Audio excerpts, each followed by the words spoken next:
Si on a un ordi qui est un petit peu plus vieux, comme ça peut être le cas, puis qu'on veut absolument travailler, comme c'est le cas présentement, pour finir sa session ou pour avancer des projets, je vais vous donner quelques petits trucs qui peuvent vous permettre justement de maximiser un très vieil ordinateur ou un ordinateur qui n'est pas, mettons, conçu pour faire du travail de graphisme. On va commencer par Photoshop. Donc, dans Photoshop, principalement, là, c'est les pixels. Donc, les pixels, plus il y a de pixels, plus ton ordinateur travaille fort pour rendre les pixels.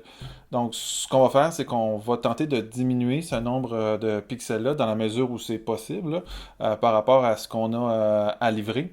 Donc, déjà, dans Image, taille de l'image, donc si on n'a pas de spécification par rapport à ça, on peut tout de suite travailler à une résolution plus basse. Donc, par exemple, en travaillant à 72 pixels par pouce, en diminuant la taille de nos différents fichiers, ben, déjà, on vient de réduire grandement ce qu'on demande à Photoshop euh, en termes d'exigence là, au niveau de faire rouler l'ordinateur. Ensuite, un truc qui est important de faire, c'est chaque fois qu'on a des calques, donc ça duplique le fichier plusieurs fois. Ça fait on va essayer d'éviter le nombre de calques ou de temps en temps, juste tout simplement aplatir des calques. Donc, comment on fait pour faire ça? On choisit tous nos calques, on fait commande E, ça écrase, puis ça fait moins de calques. Évidemment, je vous dirais, c'est pas idéal, là, parce que plus on a de calques, plus on peut modifier, mais si on n'a vraiment pas le choix, ben, on doit le faire. Ensuite, dans Photoshop, il y a les états d'historique. Donc, les états d'historique, ça, fenêtre, c'est la fenêtre historique. Ça nous permet de revenir en arrière dans notre fichier. Donc ça, ce qu'il faut comprendre avec ça, avec les états d'historique, c'est qu'à chaque fois que Photoshop enregistre un état d'historique, lui, au fond, il met une copie de notre dossier sur la mémoire vive de notre ordi, ce qui demande plus de processeur, donc ce qui est plus dur pour lui au niveau de fonctionner. Fait que si on a un vieux ordi, à ce moment-là, ce qu'on va faire, c'est qu'on va aller diminuer le nombre de ces états-là. Donc, on va aller dans les préférences de Photoshop, ici, puis on va aller naviguer jusqu'à ce qu'on tombe sur les étapes d'historique et on va ça dans l'onglet performance. Puis on va diminuer le nombre d'historiques de façon à ce que ce soit quand même assez bas. On peut rester jusqu'à 2. 2, ça fait comme un 2 commandes Z, là, deux retours en arrière. On peut aussi allouer moins de RAM à Photoshop si on trouve qu'il prend trop de place puis qu'il fait planter nos autres logiciels. Mais si on doit travailler juste dans Photoshop, on peut donner toutes nos ressources à Photoshop. Ici, là, avec la gestion de la performance, de cette manière-là, ben, quand on est en Photoshop, on utilise toutes les ressources de l'ordi. Puis après ça, on ferme Photoshop, on ouvre une autre ordi.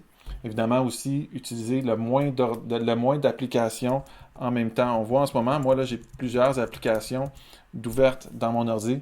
Donc, si j'avais un ordi qui serait trop lent, ce qu'il faudrait que je fasse, c'est que j'aille fermer toutes mes applications et que je travaille juste une application à la fois. OK? Ça fait que ça, c'est pour Photoshop. Ah oui, aussi, tout ce qui est objet dynamique à l'intérieur de Photoshop, on va essayer d'éviter ça. Donc, n'importe quel objet dynamique qu'on a ici, ça aussi, si on a un ordi très vieux, ça va demander des ressources parce qu'à l'intérieur de l'objet dynamique, il y a peut-être quelque chose qui a beaucoup de poids. Donc, on peut juste pixeliser notre objet dynamique, pixeliser le calque avec un clic droit comme ça. Ça, le fichier devient à la résolution du fichier Photoshop dans lequel il est ouvert. Alors donc, réduire le poids, réduire le nombre de calques dans Photoshop, réduire le nombre d'historiques. Ça fait que ça va nous aider à l'intérieur de Photoshop. Fermer nos applications lorsqu'on a terminé de travailler avec nos applications. Ça aussi, ça va nous aider. À l'intérieur d'Illustrator, on ne peut pas vraiment réduire le nombre de calques parce que dans Illustrator, chaque fois qu'on fait un objet, ben, on fait un nouveau calque. Donc, dans Illustrator, ça va. Puis, on ne peut pas vraiment fusionner les calques dans Illustrator, n'est-ce pas, puisque ce sont des vecteurs. Fait que ce qu'on va faire, c'est on va surtout éviter d'utiliser certaines fonctions du logiciel dans Illustrator. Le principal ennemi, si on a un vieux ordi, c'est tout ce qui est ici, la vectorisation de l'image. Donc ça, on évite à tout prix de faire ça, d'ouvrir des fichiers qui ont utilisé des vectorisations dynamiques parce que ça peut vraiment faire planter l'ordi. Tous les effets dans Illustrator, tous ces effets-là dans Illustrator sont procéduraux, c'est-à-dire que on peut toujours venir les modifier.